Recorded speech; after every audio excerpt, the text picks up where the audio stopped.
আসসালামু আলাইকুম। এটিএন বাংলার গ্রামগঞ্জের খবরে সবাইকে স্বাগত জানাচ্ছি নাবিলা রহমান। শুরুতেই সংবাদ শিরোনাম। গণতন্ত্রের অস্তিত্বের জন্য আগামী জাতীয় নির্বাচন জরুরি। পাবনায় সংবর্ধনা অনুষ্ঠানে রাষ্ট্রপতি। দায়িত্ব পালনে দলমত নির্বিশেষে সাংবাদিকদের সহযোগিতা কামনা। সেন্ট মার্টিনে ক্রমে স্পষ্ট হচ্ছে ঘূর্ণিঝড় মোখার আঁচড়ের ক্ষতচিহ্ন। পুরোপুরি স্বাভাবিক হয়নি চট্টগ্রাম বন্দর। মেয়র পদে খুলনা সিটিতে ৭ এবং বরিশাল সিটিতে মনোনয়নপত্র জমা দিলেন ১০ জন প্রার্থী।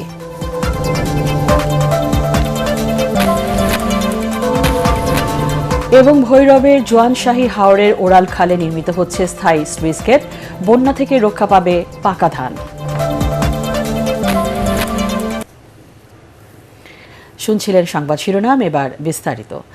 গণতন্ত্রের অস্তিত্বের জন্য আগামী জাতীয় নির্বাচন করা জরুরি বলে মন্তব্য করেছেন রাষ্ট্রপতি মোহাম্মদ শাহাবুদ্দিন। পাবনায় এডওয়ার্ড কলেজ প্রাঙ্গণে দেয়া নাগরিক সংবর্ধনায় তিনি এ মন্তব্য করেন। অনুষ্ঠানে রাষ্ট্রপতি বলেন, বর্তমান সরকার দেশের উন্নয়নে কতটুকু কাজ করেছে তা বিচার করে জনপ্রতিনিধি নির্বাচন করুন। সংবিধান বহুবার ক্ষতবিক্ষত করা হলেও এ সরকারের আমলে গণতন্ত্র, সমাজতন্ত্র, ধর্ম, জাতীয়তাবাদ নিশ্চিত হয়েছে বলে উল্লেখ করেন রাষ্ট্রপতি। এর আগে কোনো সমাজ ব্যবস্থা ধার করে চলে না জানান রাষ্ট্রপতি। পাবনা প্রেস ক্লাবে সাংবাদিকদের সাথে মতবিনিময়কালে তিনি একথা বলেন। তিনি বলেন, মানুষের ইচ্ছার উপর সমাজ ব্যবস্থা করে গড়ে তুলতে হবে। দায়িত্ব পালনে দলমত নির্বিশেষে সাংবাদিকদের সহযোগিতা কামনা করেন তিনি। এর আগে রাষ্ট্রপতি প্রেস ক্লাব চত্বরে পৌঁছলে সাংবাদিক নেতারা তাকে ফুল দিয়ে শুভেচ্ছা জানান।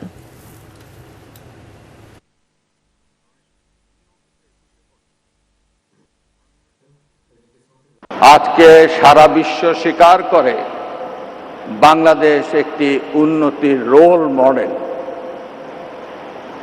আপনারা বোঝেন যে এই সরকার গত 14 বছরের মধ্যে যে উন্নয়নের ধারা সূচনা করেছে এটা সারা বিশ্বে ঈর্ষণীয় সাফল্য। এদিকে নিজ জেলা পাবনা সফর উপলক্ষে রাষ্ট্রপতি মোহাম্মদ শাহাবুদ্দিনকে শুভেচ্ছা ও অভিনন্দন জানিয়েছে জেলা বিড়ি শিল্প মালিক সমিতি ও বিড়ি মজদুর ইউনিয়ন। দুপুরে পাবনা সার্কিট হাউস সংলগ্ন চাঁদমারি মোড়ে জেলা বিড়ি শিল্প মালিক সমিতির সাধারণ সম্পাদক রাশিদুল ইসলাম রাসেল, জেলা বিড়ি মজদুর ইউনিয়নের সভাপতি হারিক হোসেন ও সাধারণ সম্পাদক শামীম ইসলাম সহ সর্বস্তরের মানুষ ব্যানার ফেস্টুন নিয়ে রাষ্ট্রপতিকে অভিনন্দন ও শুভেচ্ছা জানান।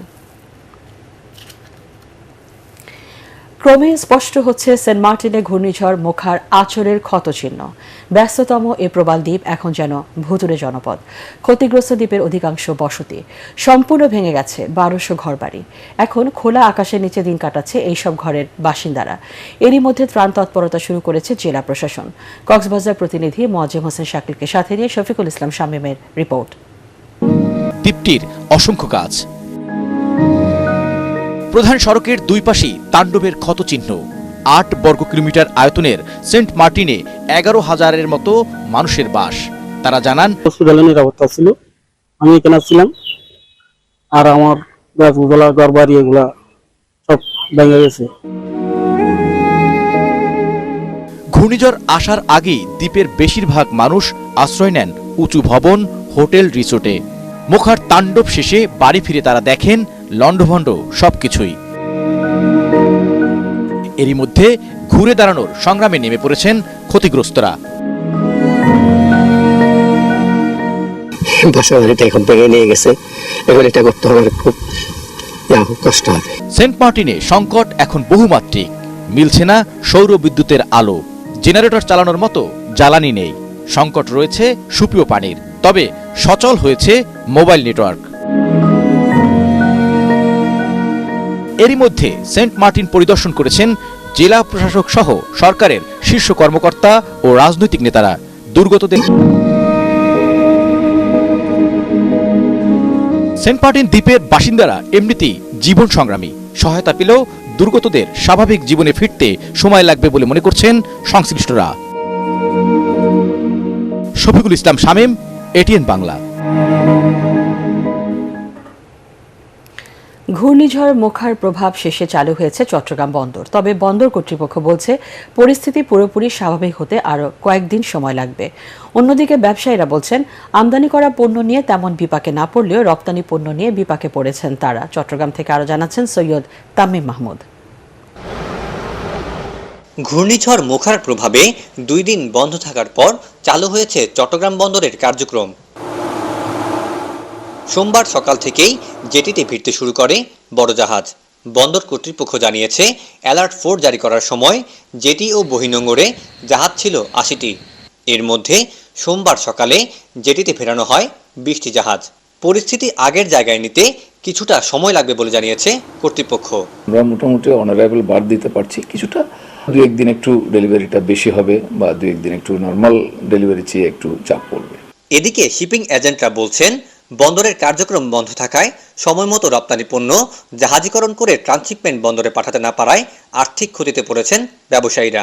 আমদানি পণ্যগুলো খালাস করে রপ্তানি পণ্যগুলোকে আপনার জাহাজীকরণ করে এটিকে দ্রুত আমাদের ট্রান্সশিপমেন্ট পয়েন্টগুলোতে যদি পাঠানো যায় এবং সরাসরি যে জাহাজগুলো আছে সেগুলোকে যদি আপনার বাড়তে দ্রুত এগুলোকে আপনার পণ্য উঠানো নামানো যে ব্যবস্থাপনাগুলো সেগুলো যদি করা যায়, তাতে করে আমাদের এই যে ক্ষতিটা সেটা অনেকাংশে পুষিয়ে যাবে। সময় মতো পণ্য নির্ধারিত গন্তব্যে পাঠাতে না পারলে লোকসানের মুখে পড়তে পারেন ব্যবসায়ীরা। ব্যবসায়ীদের এই সমস্যাটা চট্টগ্রাম বন্দরের কার্যক্রমের সাথে জড়িত সব পক্ষকে সহানুভূতির সাথে বিবেচনা করার জন্য আমরা অনুরোধ রাখছি। চট্টগ্রাম বন্দরের কন্টেইনার ধারণ ক্ষমতা 53,000 একক হলেও বর্তমানে কন্টেইনার আছে প্রায় 40,000 একক। সৈয়দ তামিম মাহমুদ, এটিএন বাংলা, চট্টগ্রাম। এদিকে ঘূর্ণিঝড় মোখায় ক্ষতিগ্রস্ত সেন্ট মার্টিনে জনসাধারণের মাঝে খাদ্য ও চিকিৎসা সহায়তা দিয়েছে বাংলাদেশ নৌবাহিনী। কমান্ডার চট্টগ্রাম নৌ অঞ্চলের তত্ত্বাবধানে সেন্ট মার্টিনে ক্ষতিগ্রস্ত 600 পরিবারের মাঝে এই সহায়তা দেওয়া হয়। এ সময় ক্ষতিগ্রস্ত প্রত্যেক পরিবারকে চাল, ডাল, আটা, ছোলা, লবণ, বিশুদ্ধ পানি ও পানি বিশুদ্ধকরণ ট্যাবলেট সহ বিভিন্ন সামগ্রী প্রদান করা হয়। ঘূর্ণিঝড়ে ক্ষতিগ্রস্ত এলাকাগুলোতে পরিস্থিতি উন্নতি না হওয়া পর্যন্ত নৌবাহিনীর এই সহায়তা কার্যক্রম অব্যাহত থাকবে।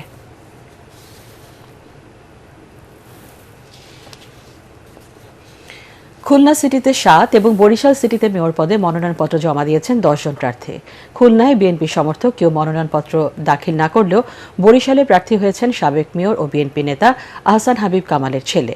2 সিটিতে ক্ষমতাসীন দলের পাশাপাশি প্রার্থী দিয়েছে জাতীয় পার্টি ও ইসলামী আন্দোলন।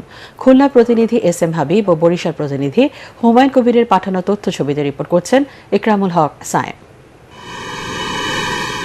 মনোনয়নপত্র জমা দেওয়ার শেষ দিনে উৎসব মুখর ছিল খুলনা সিটি নির্বাচনের রিটার্নিং কর্মকর্তার কার্যালয়। দলীয় নেতাকর্মীদের নিয়ে মেয়র পদে মনোনয়নপত্র জমা দেন সদ্য বিদায়ী মেয়র আওয়ামী লীগ প্রার্থী তালুকদার আব্দুল খালেক। খুলনার উন্নয়নের ধারাবাহিকতা বজায় রাখতে আবারও ভোটারদের সমর্থন চান তিনি। এছাড়া জাতীয় পার্টি ও ইসলামী আন্দোলন মনোনীত ছাড়াও মেয়র পদে মনোনয়নপত্র দাখিল করেন 3 স্বতন্ত্র প্রার্থী। উন্নয়নের জন্য সবাই কথা বলি, বক্তৃতা দিই, কিন্তু উন্নয়ন করতে গেলে আগে নির্বাচন করতে হবে। নির্বাচনে আগে তাকে প্রার্থী হয়ে নির্বাচনে জয়লাভ করার পরেই তো সে বা উন্নয়নমূলক কার্যক্রম করতে পারে। খুলনাবাসীর কাছে একটি বারের জন্য সুযোগ চাই যে আমাকে একটি বারের জন্য সুযোগ দিন, আমি আপনাদের ঐতিহ্য খুলনাকে আবার সুন্দরভাবে ফিরিয়ে দেব আপনাদের মাঝে। খুলনা সিটিতে মেয়র পদে বিএনপি সমর্থক কেউ না থাকলেও কাউন্সিলর পদে মনোনয়নপত্র জমা দিয়েছেন দলের বেশ কয়েকজন নেতা। মেয়র পদে 7 জন, সাধারণ কাউন্সিলর পদে 149 ও সংরক্ষিত কাউন্সিলর পদে 39 জন মনোনয়নপত্র দাখিল করেন। বরিশাল সিটি নির্বাচনেও প্রার্থীদের মনোনয়নপত্র দাখিলের শেষ দিন ছিল। নেতাকর্মী ও সমর্থকদের সাথে নিয়ে উৎসব মুখর পরিবেশে রিটার্নিং কর্মকর্তার কার্যালয়ে মনোনয়নপত্র জমা দেন প্রার্থীরা। এদিন মেয়র পদে স্বতন্ত্র হয়ে মনোনয়নপত্র দাখিল করেন বিএনপি নেতা সাবেক মেয়র আহসান হাবিব কামালের ছেলে কামরুল আহসান রূপন ও ইসলামী আন্দোলনের সৈয়দ ফয়জুল করিম। বিগত 15 বছর যাবৎ দেখেছি যে সরকারের অধীনে ইউনিয়ন পর্যায় থেকে শুরু করে উপনির্বাচন বা জাতীয় সংসদ নির্বাচন কোনোটাই সুষ্ঠু হয়নি। আমি মোটেই আশাবাদী না যে নির্বাচন সুষ্ঠু হবে। এছাড়া বরিশাল সিটিতে আগেই মেয়র পদে মনোনয়নপত্র দাখিল করেছেন আওয়ামী লীগের মেয়র প্রার্থী আবুল খায়ের আবদুল্লাহ ওরফে খোকন সেরেনিয়াবাদ ও জাতীয় পার্টির মেয়র প্রার্থী প্রকৌশলী ইকবাল হোসেন তাপস। মেয়র পদে প্রার্থী হয়েছেন 10 জন। খুলনা ও বরিশাল সিটিতে মনোনয়নপত্র বাছাই হবে 18 মে। ইকরামুল হক সায়েম, এটিএন বাংলা। এবছরের আগস্ট সেপ্টেম্বরের মধ্যে ঢাকা কক্সবাজার রেলপথ চালু হবে বলে জানিয়েছেন রেলমন্ত্রী নুরুল ইসলাম সুজন। কক্সবাজার আইকনিক রেলওয়ে স্টেশনে নির্মাণ কাজ পরিদর্শন শেষে তিনি একথা জানান।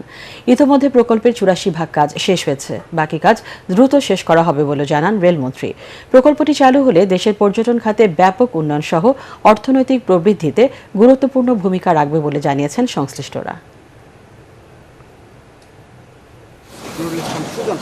যে 10টি অগ্রাধিকার প্রকল্প আছে তার অন্যতম হলো রেলের 2টি প্রকল্প, একটি হলো এই 2000 থেকে কক্সবাজার এবং আরেকটি হলো আপনার পদ্মা লিঙ্ক, যেটা ঢাকা থেকে পদ্মা সেতু অতিক্রম করে যশোর পর্যন্ত যাবে। আমরা সবাই মিলে চেষ্টা করছি যে এটা অগাস্ট মাসের মধ্যেই আমাদের এই ঢাকা থেকে ট্রেন যাতে কক্সবাজার পর্যন্ত আসতে পারে সেরকম একটি মানে সেই কাজটুকু যাতে আমরা করতে পারি সেই পরিকল্পনা নিয়েই এই কাজগুলি চলছে। পূরণ হতে চলেছে ভৈরবের জোয়ানশাহী হাওরের কৃষকের প্রায় ৩০০ বছরের দাবি। হাওরের ওরাল খালের ওপর নির্মাণ করা হচ্ছে স্থায়ী স্লুইস গেট। এই খাল দিয়ে প্রতি বছর উজানের পানি ও আগাম বন্যায় তলিয়ে যেত ৫,০০০ হেক্টর জমির পাকা ধান। এই স্লুইস গেট নির্মাণের ফলে রক্ষা পাবে কয়েক হাজার কৃষকের স্বপ্ন। ভৈরব প্রতিনিধি তুহিন মোল্লার পাঠানো রিপোর্ট জানাচ্ছেন ঐশী গোস্বামী প্রমা। ভৈরবের শ্রীনগর, আগানগড় ও সাদেকপুর এই ৩ ইউনিয়নের ৫,০০০ হেক্টর জমি নিয়ে বিস্তীর্ণ এই হাওর অঞ্চল। এই অঞ্চলে ইরি বোরো ধানের আবাদ অনেক বেশি। তবে বেশিরভাগ সময় কৃষকরা আবাদ করা ধানের ৭৫%ই গলায় তুলতে পারে না। প্রতি বছরই বৈশাখ মাসে ফসল ঘরে তুলতে পারবে কিনা এ নিয়ে দুশ্চিন্তায় থাকেন কৃষকরা। ওরাল খাল দিয়ে হাওরে আসা পানিতে ভেসে যায় কৃষকের স্বপ্ন, তলিয়ে যায় কষ্টার্জিত বোরো ধান। যুগ যুগ ধরে কৃষকরা নিজ উদ্যোগে খালে অস্থায়ী বাঁধ দিলেও অনেক সময় পানির স্রোতে তা ভেঙে যায়। এবার ২,৬৮,০০,০০০ টাকা ব্যয়ে পানি উন্নয়ন বোর্ডের তত্ত্বাবধানে নির্মাণ করা হচ্ছে স্থায়ী স্লুইস গেট। প্রকল্পের ৮০% কাজ ইতিমধ্যেই শেষ হয়েছে। যদি একটা স্লুইস গেট হয় তাহলে আমাদের অনেক উপকৃত হবে। বৃষ্টি হলে বানগুলো ভাঙ্গে লাগা তখন আমরা হাজার হাজার কানি ক্ষেত আমরা পানির তলে জায়গা। সুইচ গেটটা যদি আমরা হয়ে জায়গা, সুইচ গেটটা আর এবিরি ব্যান্ডটা তো আমরা হয়ে জায়গা, তা আমরা জনগণের কাল শুধু উপকার হয়, আমরা কোনো ক্ষতি নাই। স্লুইস গেট নির্মাণের ফলে নিয়ন্ত্রণ করা যাবে পানির প্রবাহ। আগাম বন্যা যেমন নিয়ন্ত্রণ করা সম্ভব হবে, তেমনই নিষ্কাশন করা সম্ভব হবে জমে থাকা অতিরিক্ত পানি। এই বছর যে ওরাল খালের বাঁধের নির্মাণ কাজ শুরু হয়েছে, আমরা এতে খুব আশাবাদী যে আমাদের কৃষক ভাইদের যে পরিমাণে ক্ষতি হতো বিভিন্ন বন্যার বা পরিস্থিতির কারণে, পানির বৃদ্ধির কারণে, সেটা থেকে আমাদের কৃষক ভাইরা রক্ষা পাবে। কৃষকদের এমন দিনের দাবির মুখে ওরাল খালে বাঁধ নির্মাণ করায় রক্ষা পাবে হাওর এলাকায় ৫,০০০ হেক্টর জমির ২১,০০০ মেট্রিক টন পাকা ধান। Pure report, ATN Bangla. চলতি মৌসুমে লক্ষ্যমাত্রার চেয়ে বেশি জমিতে বোরো ধানের আবাদ হয়েছে মাদারীপুরে। ফলনও এসেছে বাম্পার। এখন বাজারে ন্যায্য দামের আশায় কৃষকরা। কৃষি কর্মকর্তারা বলছেন, জেলার উৎপাদিত ধান থেকে চালের মূল্য ছাড়িয়ে যাবে ৭৫০ কোটি টাকা। মাদারীপুর প্রতিনিধি গোলাম মাওলা আকন্দের রিপোর্ট জানাচ্ছেন শফিউল সুজন। চলতি বোরো মৌসুমে মাদারীপুরের ৫ উপজেলার ৩৩,৫০০ হেক্টর জমিতে আবাদের লক্ষ্যমাত্রা নির্ধারণ করা হলেও তার চেয়ে ৬৬ হেক্টর জমিতে আবাদ করা হয়েছে হাইব্রিড, উপসি ও স্থানীয় জাতের বোরো ধান। লক্ষ্যমাত্রা ধরা হয়েছে ১,৪৫,০৫৫ মেট্রিক টন। আবহাওয়া অনুকূলে থাকায় জেলায় এবছর লক্ষ্যমাত্রা ছাড়িয়ে যাবে। এখন ধান কাটা, মাড়াই ও সংগ্রহ করা নিয়ে ব্যস্ত সময় পার করছেন কৃষকরা। বাজারে ন্যায্য দাম পেতে চান তারা। ভালো হয়েছে, আল্লাহ দিলে ফসল খারাপ হয় নাই। হ্যাঁ, মোটামুটি আল্লাহ দিলে বাজার দরে যে বাজারের দাম থাকে তা মোটামুটি টিকতে থাকতে। বাজার চাহিদা অনুযায়ী দামটা যদি ধানের যদি একটু বেশি থাকে তাহলে মানে কৃষকরা একটু বাঁচতে পারতো। ধানের দামটা যদি ১,০০০ টাকা পাওয়া যায় তারপরে মোটামুটি কৃষকের খরচটা উঠে আসতে পারে। এবছর জেলায় উৎপাদিত বোরো ধান থেকে ৭৫০ কোটি টাকার চাল বিক্রি হবে বলে আশা করছে কৃষি বিভাগ। ৩৫,৫৬৬ হেক্টর জমিতে বোরো ধানের আবাদ হয়েছে। এখানে আমরা প্রায় 30% আমাদের কর্তন হয়েছে। আমাদের যে এরিয়া তাতে আমাদের উৎপাদন লক্ষ্যমাত্রা দাঁড়াবে ১,৫১,০০০ মেট্রিক টন, প্রায় মেট্রিক টন চাউলে, এবং যার বাজার মূল্য ৭৫০ কোটি টাকার উপরে আমরা আশা করতেছি। তবে ধান এখনই খোলা বাজারে বিক্রি না করে কয়েক মাস পরে বিক্রি করলে দাম আরও ভালো পাওয়া যাবে বলে পরামর্শ দিয়েছেন কৃষি কর্মকর্তা। Video report, ATN Bangla. হবিগঞ্জে সরকারিভাবে 2023 সালের অভ্যন্তরীণ বোরো ধান ও সিদ্ধ চাল সংগ্রহ শুরু হয়েছে। সকালে জেলা সদর খাদ্য গুদামে এই কার্যক্রম উদ্বোধন করেন সংসদ সদস্য ও জেলা আওয়ামী লীগের সভাপতি অ্যাডভোকেট মোহাম্মদ আবু জাহির। জেলা খাদ্য নিয়ন্ত্রক চাইথওয়াই প্রু মার্মা ও সদর উপজেলা নির্বাহী কর্মকর্তা আয়শা আক্তার এ সময় উপস্থিত ছিলেন। এবছর জেলায় 21,083 মেট্রিক টন ধান ও চাল সংগ্রহ করবে খাদ্য বিভাগ।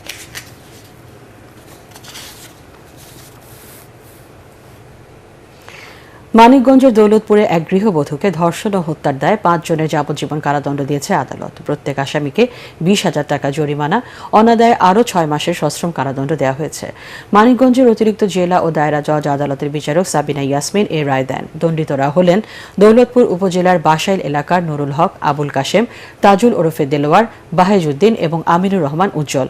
2013 সালের 8 নভেম্বর দৌলতপুর উপজেলার জিয়নপুর বাজারে গৃহবধূ শিউলি আক্তারকে ধর্ষণের পর শ্বাসরোধ করে হত্যা করে আসামিরা। পরদিন জিয়নপুর নদীর পাড় থেকে তার মরদেহ উদ্ধার করে পুলিশ। আদ্দিন মাগুরার লাঙ্গলবাদ শাখায় শেষ হল ঝুঁকি ব্যবস্থাপনা ও ব্যবসায় ধারাবাহিকতা শীর্ষক 3 দিনের প্রশিক্ষণ কর্মশালা। সমাপনী অনুষ্ঠানে প্রধান অতিথি ছিলেন আদ্দিন ওয়েলফেয়ার সেন্টারের উপমহাব্যবস্থাপক ও রেইজ প্রকল্পের ফোকাল পারসন শহীদুল ইসলাম। অন্যান্যের মধ্যে বক্তব্য রাখেন আদ্দিন মাগুরা জোনের ব্যবস্থাপক FM নিজামুদ্দিন ও রেইজ প্রকল্পের সমন্বয়কারী মনিরুল ইসলাম। করোনা সংকট মোকাবেলা এবং অনানুষ্ঠানিক খাতের অর্থনীতিকে গতিশীল করতে PKSF ও বিশ্ব ব্যাংকের সহযোগিতায় 2022 সালের জুলাই থেকে রেইজ প্রকল্প বাস্তবায়ন করছে আদ্দিন ওয়েলফেয়ার সেন্টার। এরই ধারাবাহিকতায় 20 জন ঋণ গ্রহীতাকে নিয়ে 12তম ব্যাচের প্রশিক্ষণ শেষ হয়। সমাপনী দিনে সেশন পরিচালনা ও সম্পদ রক্ষার প্রতিযোগিতায় বিজয়ীদের হাতে পুরস্কার তুলে দেন অনুষ্ঠানের প্রধান অতিথি। নাটোরে মাদক মামলায় এক যুবককে যাবজ্জীবন এবং অপর একজনকে 2 বছরের কারাদণ্ড দিয়েছেন আদালত। দুপুরে জেলা ও দায়রা জজ শরীফ উদ্দিন এই রায় দেন। PP সিরাজুল ইসলাম জানিয়েছেন, গত বছরের 13 ফেব্রুয়ারি নাটোর শহরের বনবেল ঘড়িয়া বাইপাস মোড়ে রাজশাহী থেকে ঢাকাগামী একটি যাত্রীবাহী বাসে তল্লাশি চালিয়ে যাত্রীবেশী ওই 2 ব্যক্তির কাছ থেকে 33 গ্রাম হেরোইন উদ্ধার করে ডিবি পুলিশ। যাবজ্জীবন দণ্ডপ্রাপ্ত মাসুদ রানা রাজশাহীর গোদাগাড়ি ও মোতালেব ময়মনসিংহের হালুয়াঘাট এলাকার বাসিন্দা।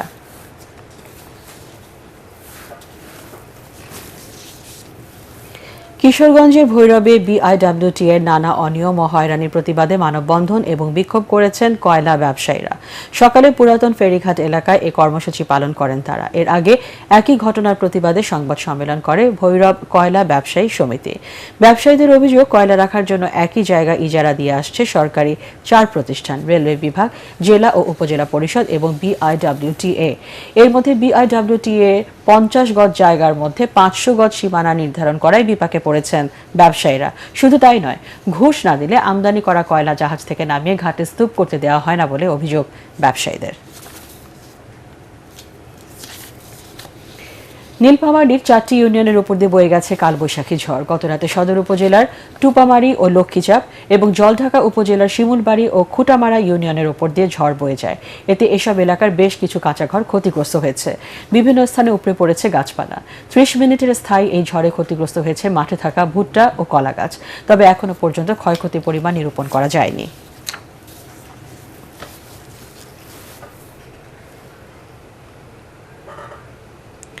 চাঁপাইনবাবগঞ্জে মোবাইল অ্যাপের মাধ্যমে প্রতারণা করে অর্থ হাতিয়ে নেওয়া চক্রের মূল হোতা সহ 3 জনকে আটক করেছে র্যাব। জেলা শহরের উদয়ন মোড় এলাকার একটি হোটেল থেকে তাদেরকে আটক করা হয়। এ সময় 6টি মোবাইল ফোন, 8টি সিম কার্ড ও আলটিমা অ্যাপ সম্বলিত গ্রাহকদের 22টি কার্ড জব্দ করা হয়। র্যাব জানায়, আটক ব্যক্তিরা আলটিমা অ্যাপের মাধ্যমে অবৈধ ক্রিপ্টোকারেন্সি লেনদেন ও অতিরিক্ত মুনাফার লোভ দেখে বেশ কিছুদিন যাবৎ নিরীহ জনসাধারণের কাছ থেকে অর্থ হাতিয়ে নিচ্ছিল। এ ঘটনায় চাঁপাইনবাবগঞ্জ সদর থানায় মামলা হয়েছে। পরবর্তী সংবাদ দেখার আমন্ত্রণ জানিয়ে এখনকার মতো শেষ করছি। ATN বাংলা সংবাদ ইউটিউবে দেখতে ব্রাউজ করুন, youtube/ATN Bangla News।